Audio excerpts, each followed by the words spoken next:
This episode of I've Had It is brought to you by Booking.com. Since 2010, they've helped over 1.8 billion vacation rental guests find places to stay. That's billion with a B. Head over to Booking.com and start your listing today. Get seen, get booked on Booking.com. So are we supposed to start the podcast? Ready? 1, 2, 3. Patriots, gay triots, they triots, black triots, brown triots, and the people who don't support them can fuck off. Fuck off. That's right. You guys, it is a big time in the big city. We have a big time guest, Jen Psaki with MSNBC, but I think it's going to be MS Now. It is. I think you should do jazz hands. Jazz hands. I think everybody, I think Rachel Maddow should go, welcome to MS Now. Yes. And anyone who doesn't like it can fuck off. Yes. Start there. That's exactly. Yes. We welcome you, even if you don't like it yet. Please come like it. I know. I'm excited about it, though. I am too. The rebrand. I'm very excited. I think it's an opportunity for a feeling of at least getting away from all the capitulators. It's funny you say that. I've been thinking about how it feels like a healthy divorce. Right. When you look at the other side and you're like, I'm ready to move out now, and I'm ready to move into our space. And I'm really excited about the reporters who are coming to MS Now, who are already with us. I mean, people who have, Carol and Ken have broken, I don't know, it feels like a story every day. Yes. And they're part of what we're going to be doing. And a lot of what we do is storytell and not bullshit and just tell people what's happening. And that's exciting to be a part of and to be our own world of it. You know, I've been on CNN and then I was on the MSNBC weekend. And people ask me what the difference is. And the difference is this. When you're on CNN, you have to walk in and have regressive conversations. You have to argue about decided facts and people saying that, no, that isn't a fact. This is the truth. And when I was on MSNBC, I was on with, by the way, is so attractive in person, Eamon Holding. Yeah. Yeah. You know, his wife is like a model, but I yes, follow he's very him on attractive. Instagram. They are gorgeous. And he's so nice. It's so too nice. much. Yeah, he's fantastic. And smart, all the things. But I was on his show and it was so refreshing because the facts are just assumed and then you can get into the nuance of conversation, policy, grievances, whatever. But on other networks, it's like, this is so regressive that we're debating a fact. Let's not debate the sky's blue. The sky's blue, Right. And I don't think we have to have another side of, was it the pros and cons of Letitia James being indicted, right? There are no pros. There are no pros. There are many cons. Here are all the things with it. That is one of the things I so appreciate. And I remember when I started, I can't remember. It may have been Ari Melber, actually, who has done a lot of interesting reporting on criminal justice reform and things. And he said to me, one of the things that's really exciting is that you can decide to do an 8-minute package on criminal justice reform and talk to people who are experts. And you don't have to feel like you have to present 100 sides of the issue. You're trying to inform the audience with information and nuance and a depth of details that you don't have the luxury of doing even on a range of networks and a range of mediums right now. Well, what have you had it with? That's the number one thing we got to talk about. I love this. I've had it with so many things. Right now, first of all, I'm just going to start with the political one because here we are.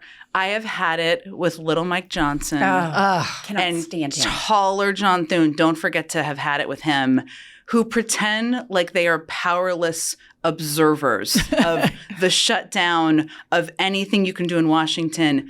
Little Mike Johnson is second in line to the presidency. Yeah. He is the most powerful person in Congress. There are many things you can do to end the shutdown, to pay military troops, to make sure people have health care subsidies.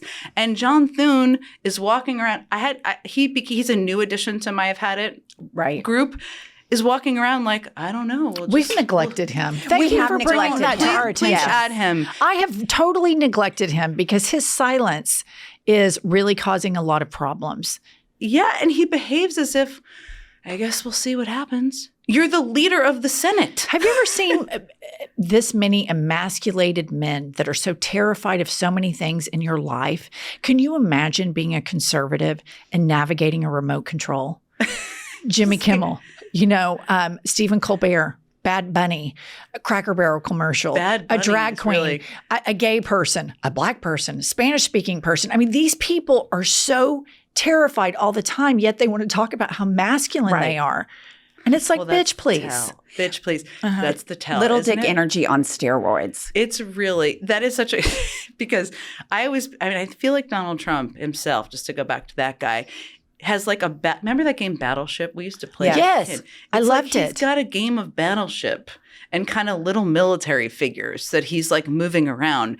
And it would be funny, except it's not funny because it's a horror show. But right. That is what this is about. This is like, I am weak and small, so I'm going to play Battleship over here, and I'm going to tell the military what they're going to do, and I'm going to send them into cities because I need to feel bigger. Right. Yeah. Well, and I get Pete Hegseth, who's a complete fucking moron, completely not qualified to do what he's doing, and he's running the Battleship, and that scares me. Like, for national security, everything else, I feel like our enemies are looking, saying, these bozos couldn't stop a clock. So, our enemies are taking the dub. Oh, I mean, this is fantastic. This is for them. a W for all. I mean, this is they don't have to do anything. No. China, Russia, they can just sit back and go, have at it.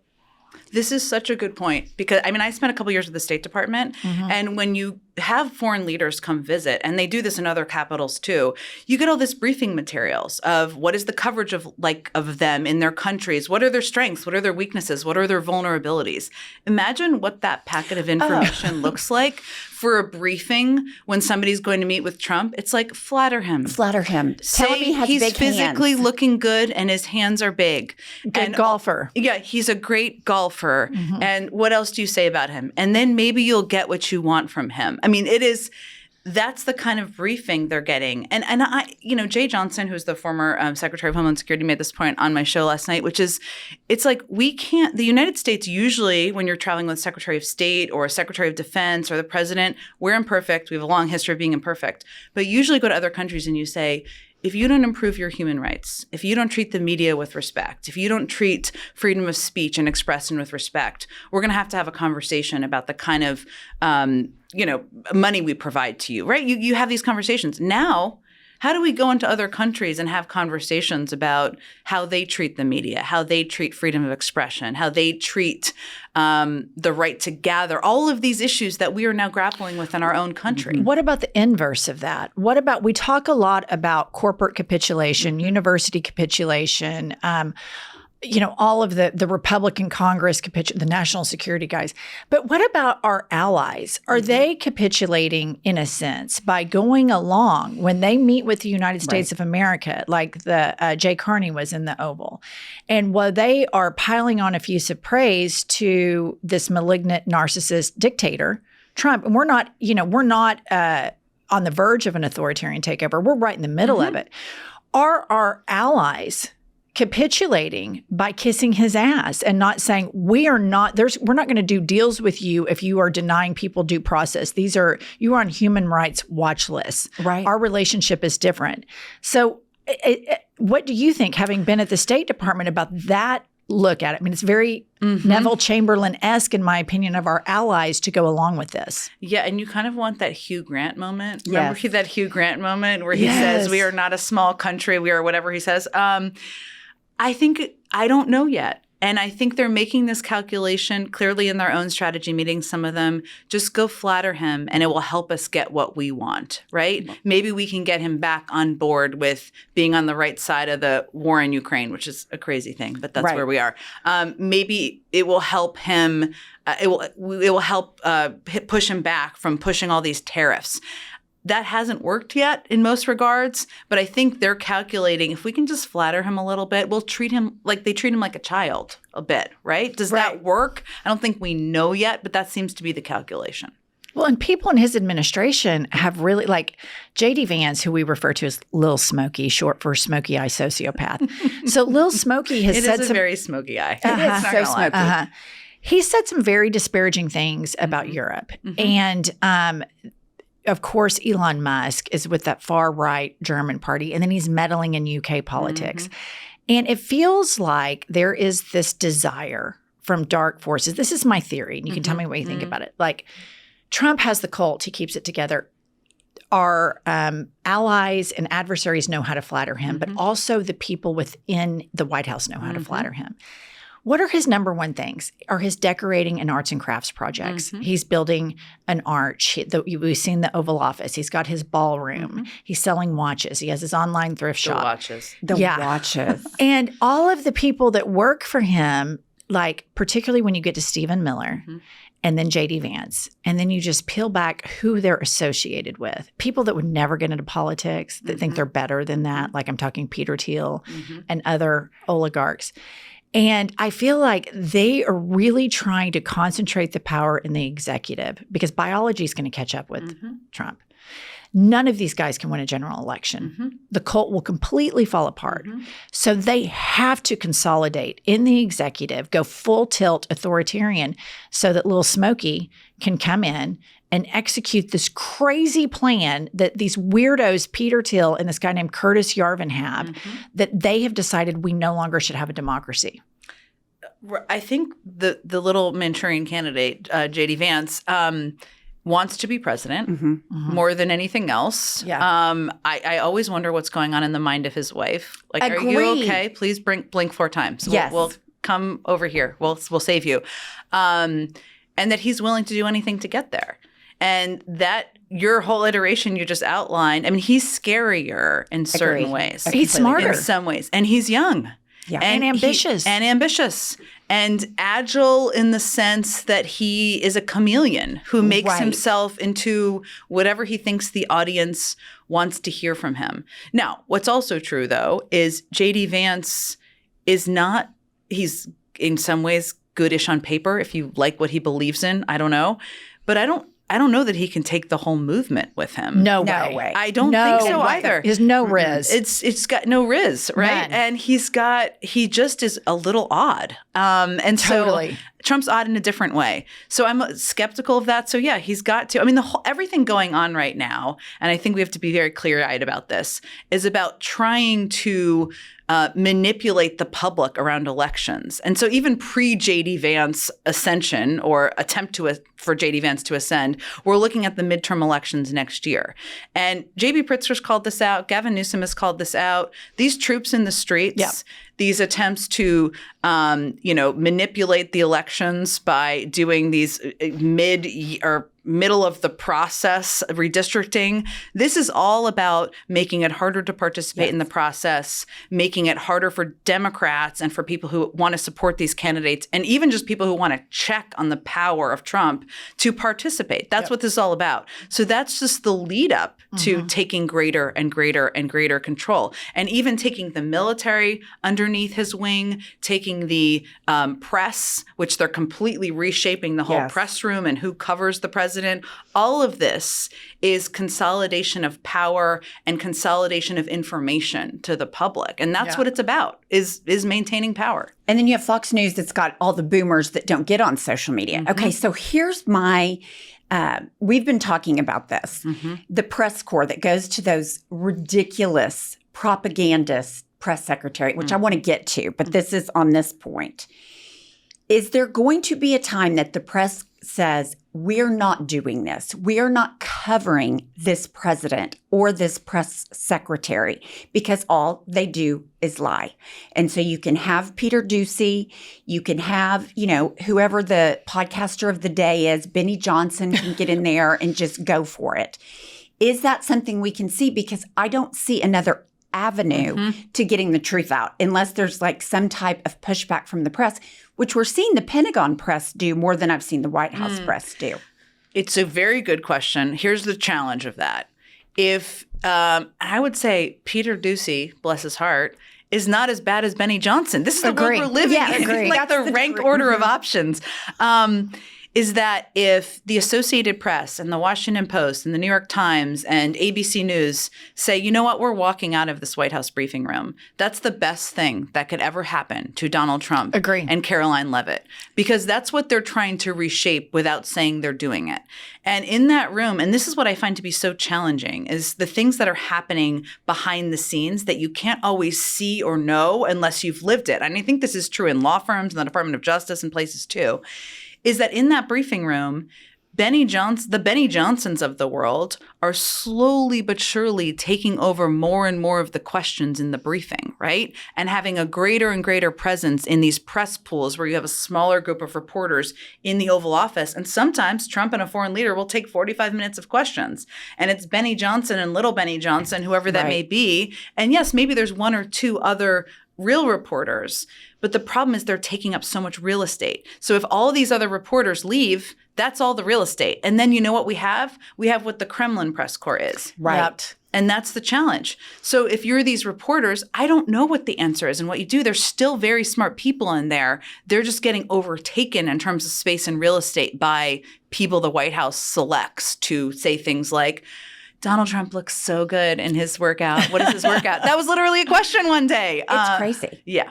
Okay. And one thing, so I'm going to tell you what a big nerd I am.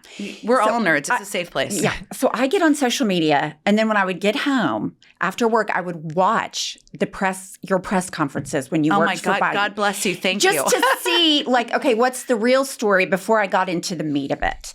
Because I was like, okay, what's the White House saying? Because I'm getting all this disruption. And I think that it's it's precious for the United States to have a representative of the president to come out and talk about policy. You had a stack of books this tall. I couldn't even believe all the crap you went through. Now I am enraged every time I see Caroline Leavitt, who prays before she goes out there and lies her fat ass off. So she goes out there and lies, and it's propaganda after propaganda. Is there no check on that? Like, is there no I guess there's no law that the press secretary has to be honest. But like when she acts like, I can't even believe you would insinuate Donald Trump would make money off of the presidency as the Trump watches are going. So is there no rules or anything? I guess they don't care about rules. But does that break your heart to see what it's been turned into? It does. And I say this as obviously I worked in Democratic politics for 20-something years. I'm not shy about my views. But even for people who like Dana Perino, or dare I say even Sean Spicer, I don't know if I should use him as an example.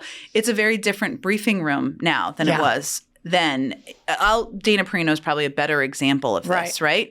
I disagree with Bush on a bazillion things, right? But you had to go in there and answer questions from the same type of reporters, and often the same reporters I had to answer questions from. And this is a part of how the United States is unique as a democracy, is that you do have a person who goes out there at the White House and answers questions, even on days, and believe me, there are some days where you before you walk out into that room, you're like, oh shit. Yeah, there's no information. That's not the reporter's fault. It's like, there's nothing I can offer, and they're going to just yell at me for 45 minutes.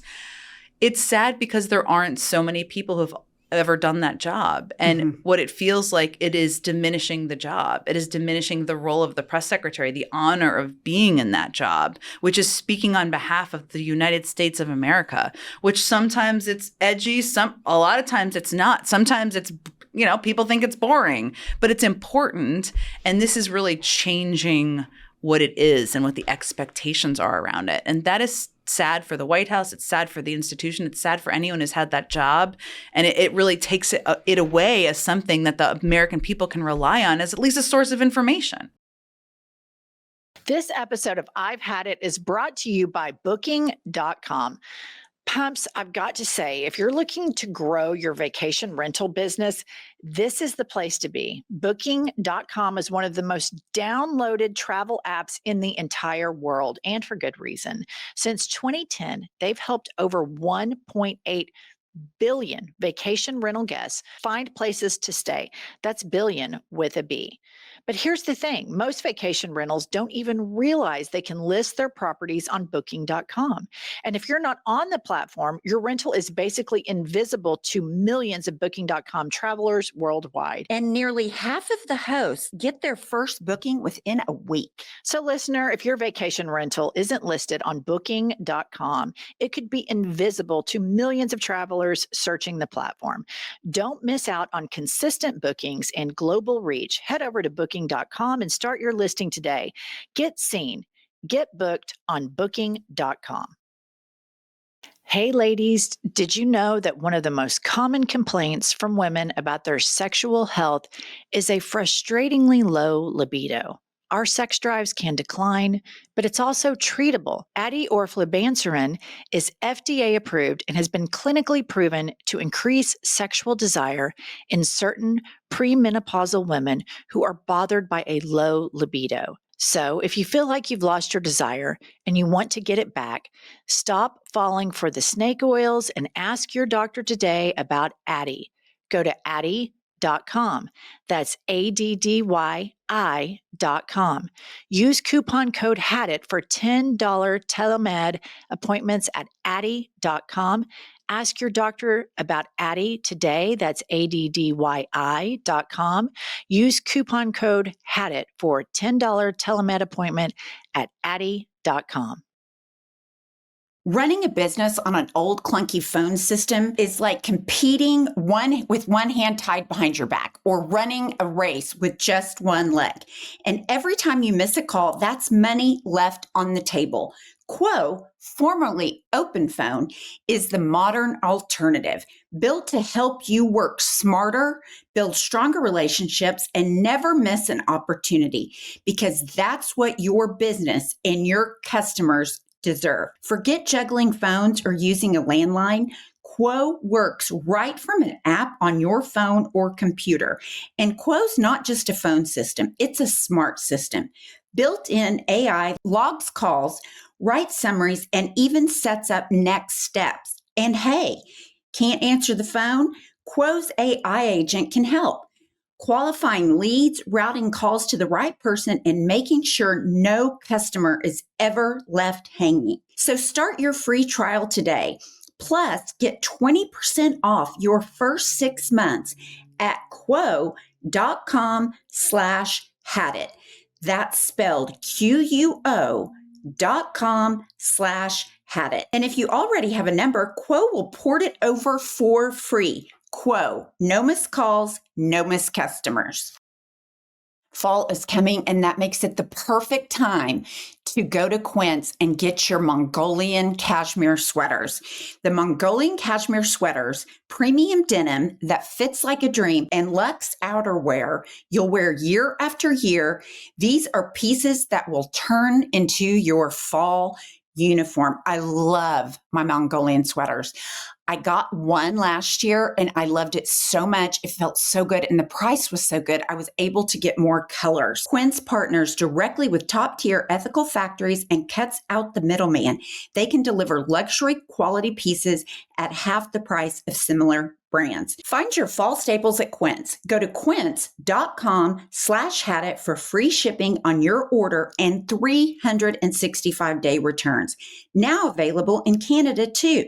That's Quince, QUINCE.com/hadit to get free shipping and 365-day returns.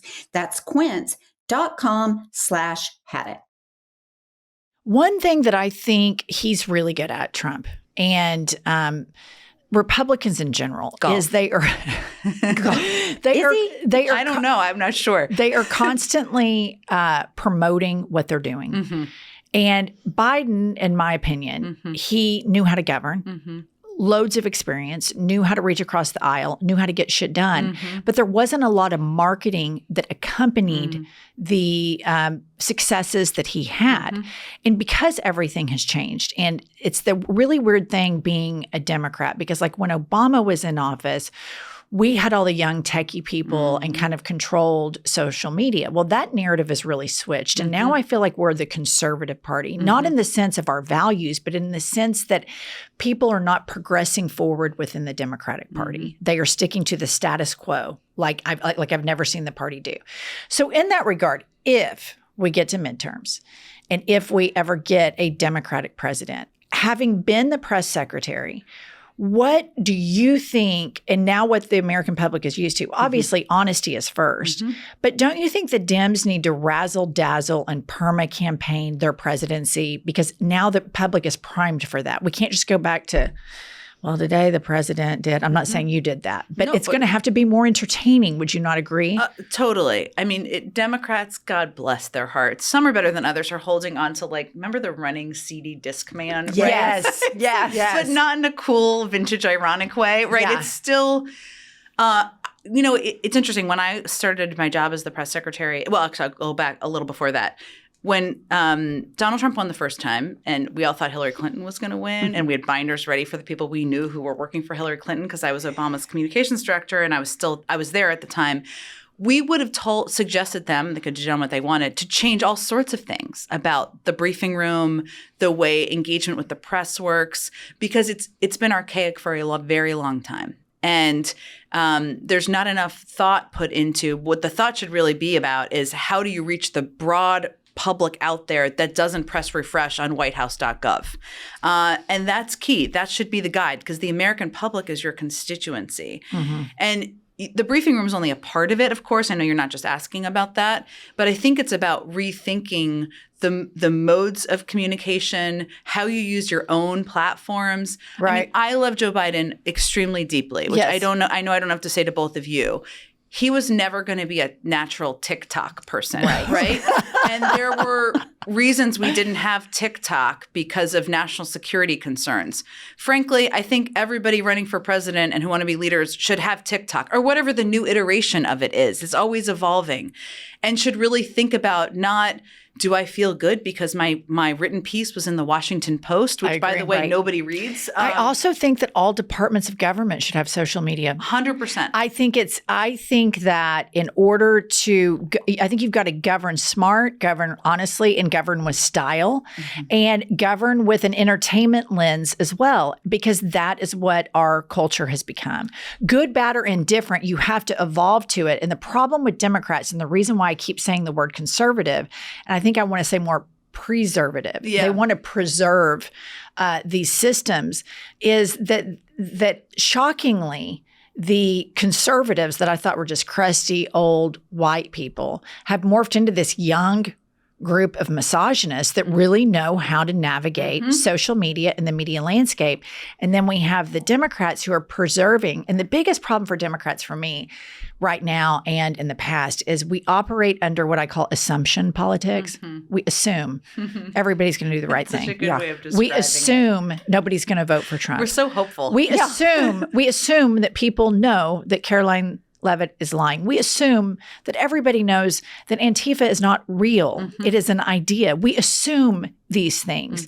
And in that assumption comes hubris, to where then you cannot plainly speak to constituents. And this is the problem. When Democrats don't do this, really bad actors fill the void. And right now, Marjorie Taylor Greene is filling that void. She is seeing the curtains on Kanks. That's what we call Trump, short for Kankles. I'm tracking. I'm a listener. She sees the curtains on Kanks, and she is teeing up, and she's talking about healthcare. She's talking about America seems to have Israel first policies. Why do they have healthcare? Why do they have higher education and we don't? Well, we live in Oklahoma. And so that kind of shit, that is going to hit hard. And then Democrats are explaining more nuances about those issues.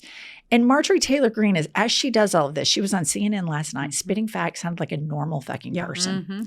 And then I went to her Twitter, and last night, just because she has to pacify the crazies, she's like, by the way, Antifa was at January 6th. Yeah. Blah, blah, blah. I mean, like within a 2-hour it's like span. the different universes. Yeah. But the point is, those vacuums get filled by these very crafty, manipulative grifters on the right. Benny Johnson, Marjorie Taylor Greene, J.D. Vance, Little Smokey. I mean, they fill these vacuums that Democrats don't fill.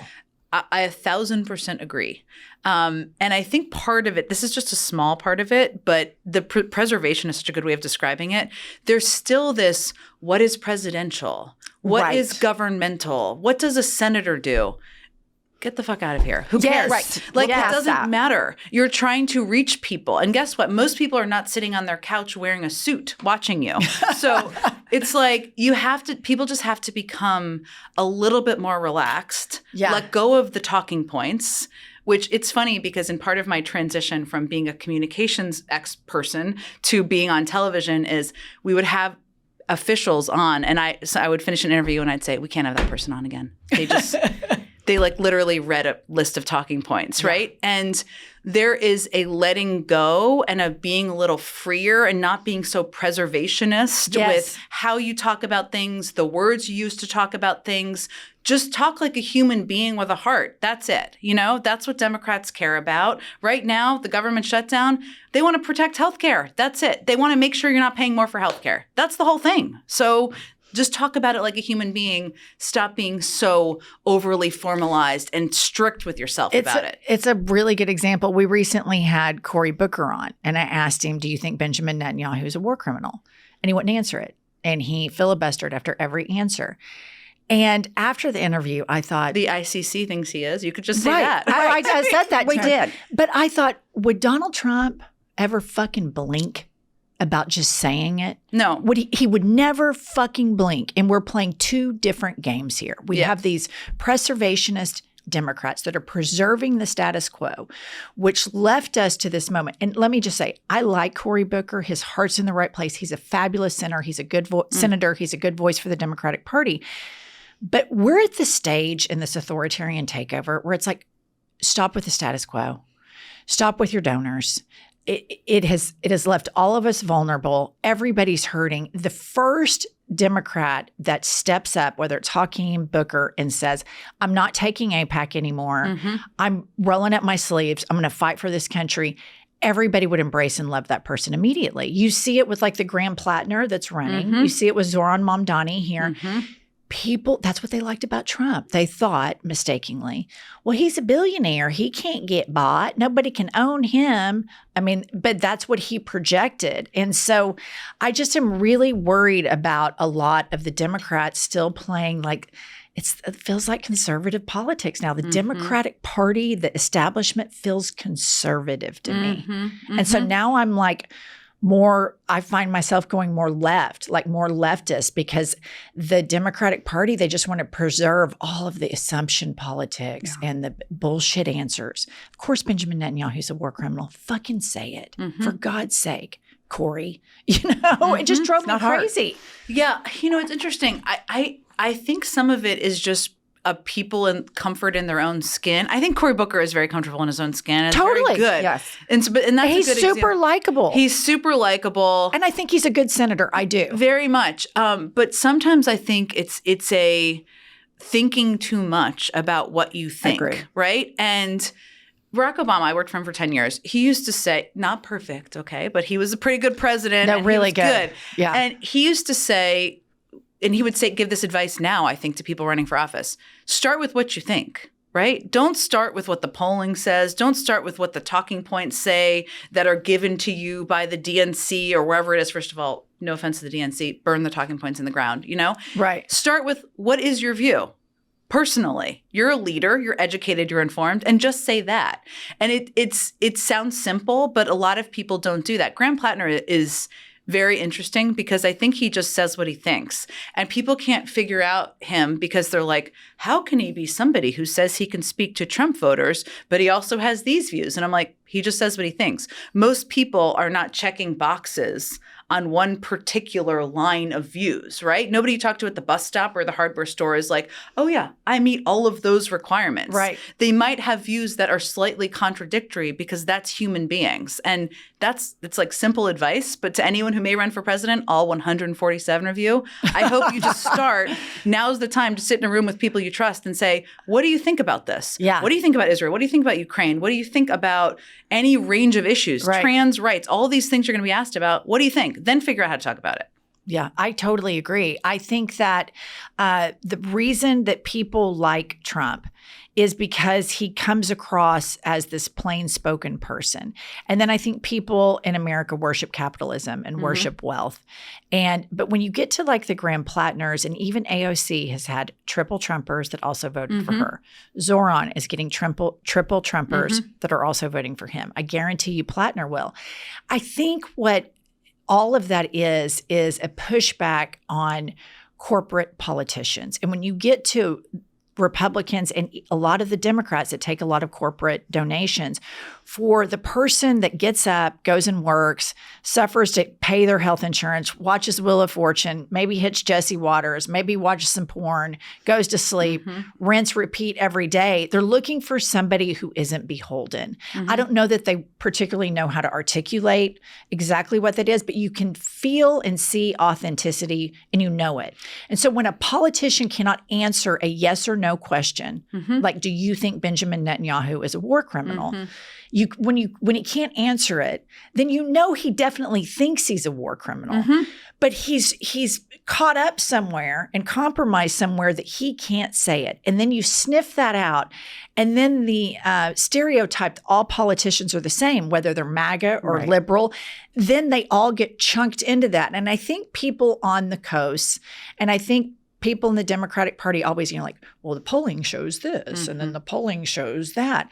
That's what they don't get. They don't know how to just speak to people. It's too controlled. The talking points are so controlled and people sniff it out. It's really, I know you didn't ask me for another I've had it, but I'm just going to offer another I've we had need it. more. We need more. No. I mean, I've had it with the phrase kitchen table issues. First of all, yes. Who says that? No one. Rahm Emanuel is the only person I know that consistently says that. And I got in a huge fight with him over it. I mean, there are more than just Rahm Emanuel who says that, but it's like, it sounds like it was a phrase created in a lab. I'm sure I've slipped into that word phrasing because it's like everywhere. But nobody in any community in the country sits around and says, I wish my person running for office would talk about kitchen table issues. Issues we speak about at the kitchen table. It's like, what is that? But I agree with you. That's such a good habit. That is in like every set of talking points that's anywhere. It's like, what is a kitchen table issue? Or it's like there's lots of different iterations of economic populism. It's like nobody is sitting anywhere saying like, I wish somebody running would be like, I'm a more economic populist. Here's the kitchen table issues. God, that senator is so full of shit. I wish they would just speak the truth.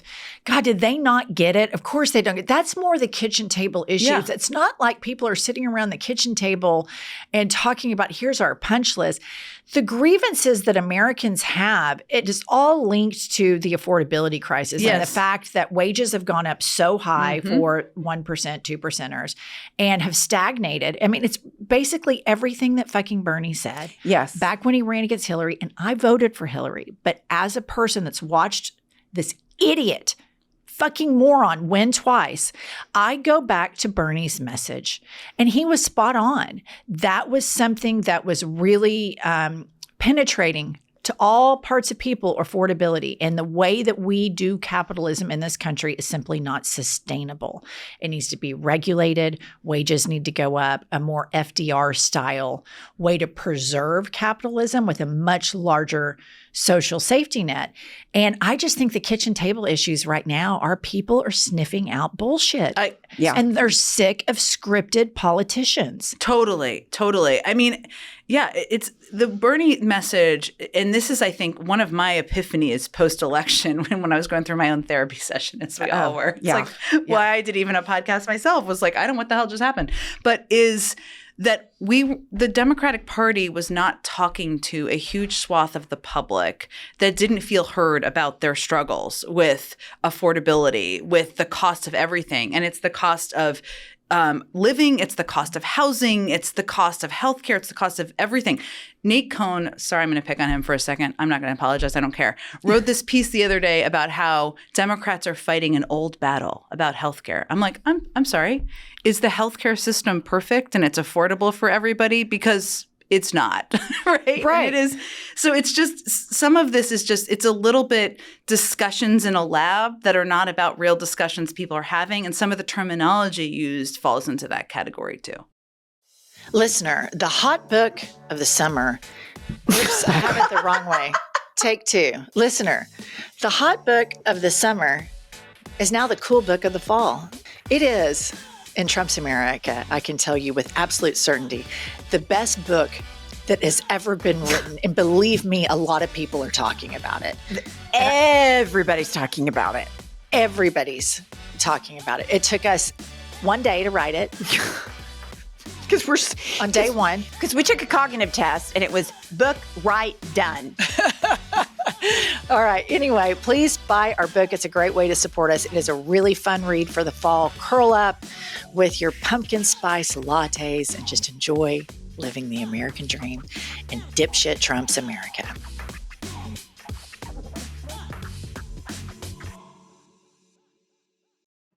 Attention cat owners.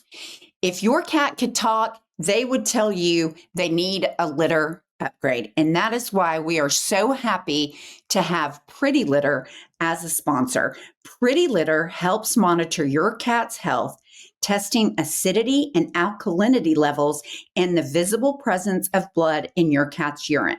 Pretty Litter ships free right to your door, so no heavy bags to carry and no last-minute pet store returns. Pretty Litter's crystals are safe for cats and people alike. Advanced odor control means your home smells like home and not a litter box. Seth in our office has 3 cats and he loves Pretty Litter. So right now, save 20% off on your first order and get a free cat toy at prettylitter.com/hadit. That's prettylitter.com/hadit to save 20% off your first order and get a free cat toy. prettylitter.com/hadit. Pretty Litter cannot detect every feline health issue or prevent or diagnose diseases. A diagnosis can only come from a licensed veterinarian. Terms and conditions apply. See site for details. Okay, you guys, when we started this podcast, we were so overwhelmed with what to do. What do we put on a website? Do you get merch? How do you get the merch to the people? Thank goodness we found Shopify. Shopify is the commerce platform behind millions of businesses around the world, and 10% of all e-commerce in the US, from household names like Mattel and Gymshark to other brands getting started. We use this. We cannot recommend it highly enough. Get started with your own design studio with hundreds of ready-to-use templates. Shopify helps you build a beautiful online store to match your brand's style. Shopify is your commerce expert with world-class expertise in everything from managing inventory to international shipping to processing returns and beyond. If you're ready to sell, you're ready for Shopify. Turn your big business idea into with Shopify on your side. Sign up for your $1 per month trial and start selling today at shopify.com/hadit. Go to shopify.com/hadit. That's shopify.com/hadit. This ad is brought to you by Vive Healthcare, the makers of Apertude, Cabotegravir. You never skip your SPF, and you carry hand sanitizer like an accessory, but what are you doing for HIV prevention? One way to help protect yourself from HIV is Apertude, a prescription medicine used to reduce the risk of getting HIV in adults and adolescents weighing at least 77 pounds. You must be HIV negative to receive Apertude and get tested before each injection. If you think you were exposed to HIV or have flu-like symptoms, tell your doctor right away. More HIV testing may be needed. Apertude does not prevent other sexually transmitted infections. Practice safer sex to reduce your risk. Get Apertude as scheduled. Missing doses increases your HIV risk. Don't take Apertude if allergic to it or taking certain medicines that may interact. Tell your doctor about your medical conditions, liver problems, and mental health. Serious side effects include allergic reactions or rash, liver problems, and depression. If these occur, get medical help right away. The most common side effect is injection site reaction. Bring your A game and talk to your doctor. Learn more at apertude.com or call 1-888-240-0340. Okay, you know our game, Had It or Hit It. Yes. Oh my God. Welcome to Had It or Hit It. I would hit it. Had it. Had it. I hit it every day, sometimes twice a day. Jen Psaki, Had It or Hit It, generational warfare. Meaning like Gen Z versus millennials. Had it. I kind of had it too. Are you Millennial, Gen I'm X? Gen X. Okay, we're Gen X too. You're Gen X? First of all, I just want to I'm the same age as Brendan Carr, and I want everybody watching right I now saw that the other day. to look up He Brendan looks so Carr. old. And I really had a moment of feeling good about myself. I'm also older than Emil Bovee, who darkness does not age you well, is my theory there. And Stephen Miller, also him. So What do you think? my young friends, all of them. What do you think's going on with Jesse Waters? I don't know if you're on TV, so you don't I think get he's to gay. see it. Well, obviously, but His hair, no. his hair is good. he has good hair. He does have good hair. It's dyed to, in person, It's a it's little, too dyed. yeah. But he is constantly talking about Stephen Miller's sexual prowess. Oh, wait, is he the one who Fox did the thing News. about him being a matador? Matador. He's a sexual matador. This week alone, he Said that AOC's dying to have sex with him. That he is a man's man. It's the gayest. so gross. I'm an interior designer when I'm not a podcaster, so I have always had lots and lots of gay male friends. I'm at happiest among gay men, and through all of my times, drag shows, going to gay bars, hanging out with the gay guys, I have never heard people talk about men, gay men. I haven't heard men talk about other men as much as I have MAGA men talk about men. There's just something so homosocial about the whole entire movement that is so bizarre. And then Jesse Waters, we saw him at the DNC, and we were so excited to be there. And we're standing like we're back where you were probably there reporting, and he comes by, and it is Press City. Sashay We were. away. I was like, oh my God. Yeah. And he thought You he was go, hot girl. as shit. I've never met him in person, and I don't watch his show because it's like during my show. Right. And also because I like to have like mental health. Yeah.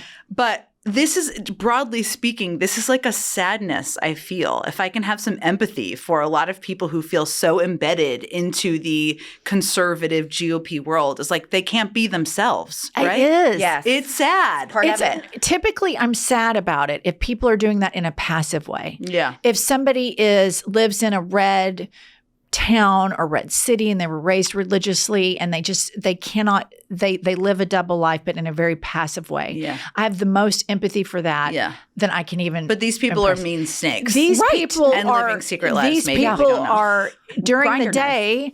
During the day, they wake up and they're demonizing gay people, demonizing trans people, demonizing drag queens, banning books. And then at night, it's Grindr and eating ass. I mean, you know what I mean? So fuck them. I say out all of them that do that. there you go. But typically, I have so much empathy being us living in Oklahoma. I had so many gay friends that just coming out of the closet was just brutal. Yeah. Brutal for them. It was really painful. Their families, their friends, so much judgment. Okay.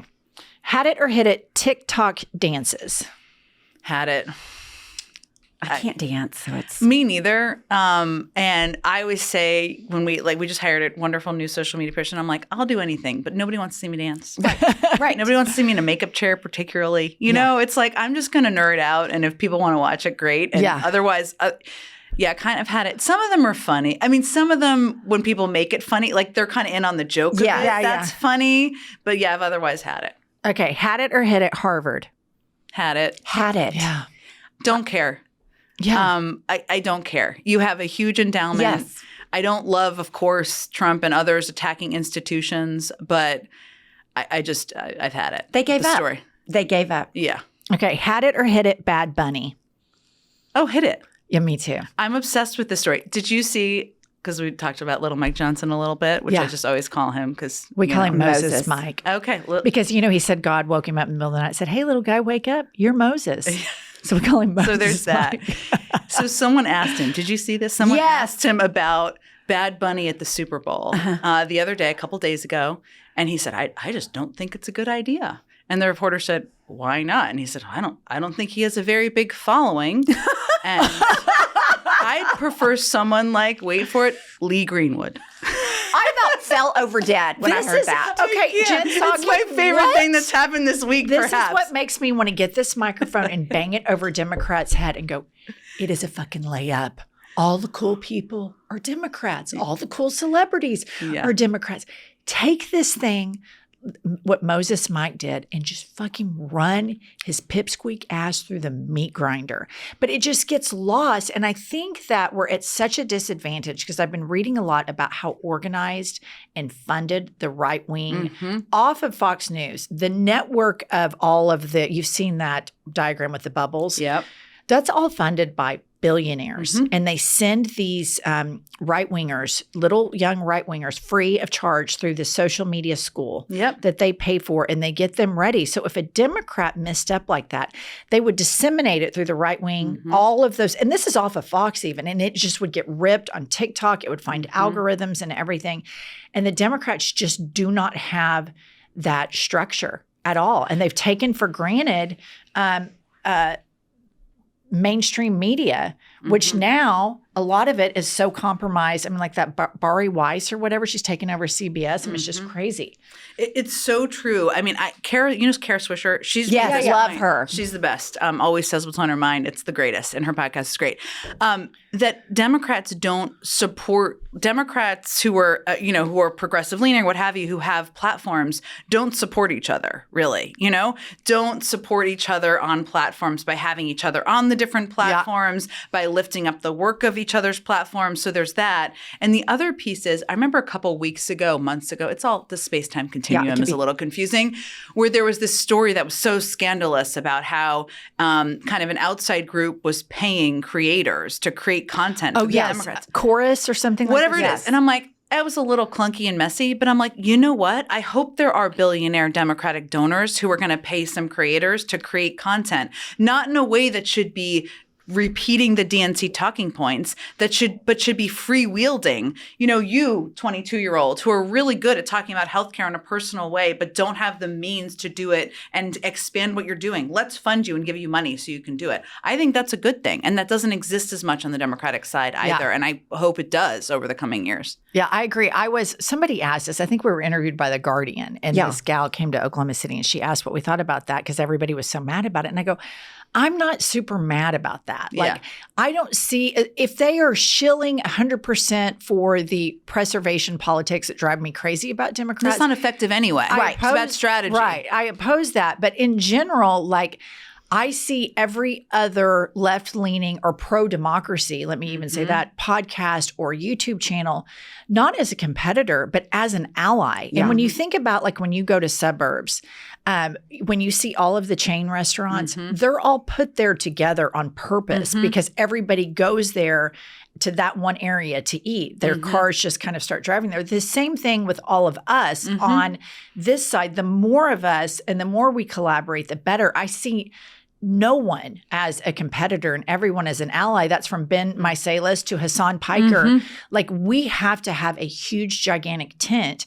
And if we all agree on everything, we would be a fucking cult. We'd be boring. Right. Yes. We shouldn't agree. You know, Lawrence O'Donnell said this to me once because he said something once and I just on some set and I was like, I totally disagree with that in the moment. And at the end I was like, I'm sorry, I just sort of bit your head off. And he goes, no, it's good. It's fine. We disagree on all sorts of things. It's such a good point. It's funny. And also we all consume a lot of people's content, And when I told somebody in the hallway, one of Chris Hayes' producers, that I was coming here to do this today. And he was like, oh, you learned about them from us. And I was like, no. I was like, I am a listener outside of, I know that you've appeared on Chris Hayes' show because he's right before me, so I see what's on his show. I was like, no, I knew about them before, or I don't know, maybe around the same time, but probably before. It's it's a funny thing. But yeah, it's such a good point, and I think this goes back to your preservationist point, which is such a good one. You also have to let these people be free and create content in their own style and way. And misstep. Democrats need to embrace missteps, apologize and move on the way the Republicans do it. And I always think about, what was this, Al Franken? I always think about Al Franken. Doesn't it seem so silly now? I always think about that. And I think Democrats, whether you're a politician, work for somebody, in their office, you work for the government, or you are a podcaster or a journalist or whatever, if you misstep, own it, say you're sorry, and move the fuck on. Exactly. Unless it's just something cancelable, which those things do exist. But generally, sometimes we'll say something, because we're bullshit artists. We sit here and bullshit all day. And sometimes I'm like, I was thinking about what I said the other day, and I kind of think I was wrong. I think this, like the evolution of conversation, Democrats need to embrace. 1,000. And if you don't operate like that, you're boring. Right. Because you're so worried about what you're going to say all the time and how you say it. And then you sound scripted and boring. All right, last one. Yeah. Had It or Hit It, I've Had It podcast. Hit it, obviously. Yeah. I mean, I'm a child of a therapist, so I can say you guys are like a form of therapy to so many people. Me included. I try to listen to Lawrence O'Donnell's show on the way home, but I give myself license on some days. I love to listen to you guys on the way home because it's just like you're unwinding. I also listen to Kylie Kelsey's podcast, which is also great. Oh, yeah. And I know so many people feel that way because it's like you feel like you need a community of people where you can just say the thing right now and feel scared and frustrated and worried about your neighbor. And one of the things I love that you guys do is you really lift up other voices and you're not just talking about white women, right? Right. You're not just staring at each other talking about white women, which we could talk about that. The most disappointing demographic. Struggles of the wealthy white woman. Wealthy white women and why they vote the wrong way. Next episode, you talk about the issues impacting so many people in communities that need a voice. And that's so powerful. So thank you for what you do. Thank you. And thank you for coming on. Tell our listeners about your new podcast. Oh, thank you. So we did a first season of The Blueprint last year, which was really at the day after the election. I woke up with like hair sticking up and black eye makeup. I actually was anchoring till 6 a.m, so I don't even know. And I was like, I need to talk to people about what just happened and what it means now. We really need to self-reflect. Everybody's a part of it. Me going on television every day and saying fascism, authoritarianism, is that the right thing or not, right? What do we need to learn? And that's what the first season was really about. This season is about looking forward. We're not going to genuflect on 2024. There are some things, maybe if people bring them up, but I'm interested in what I'm going to do is talk to people who are not afraid to say the thing and don't agree necessarily. And there are big debates in the Democratic. We've been talking about them, right? Yes. I mean, it's like, what about purity tests? Good, bad, right? Generational change. Is it the true everywhere there needs to be a younger person or not true some other places? What are the issues that should lead on? What should you talk about? What shouldn't you? So that's what the focus is. And I'm really excited about it. It launches next week. I'm super excited. And you guys are one of my first episodes. Yes. So you guys, listener, cross from I've Had It to Blueprint with Jen Psaki. All right, Pumps, tell them. We will see you next Tuesday and Thursday.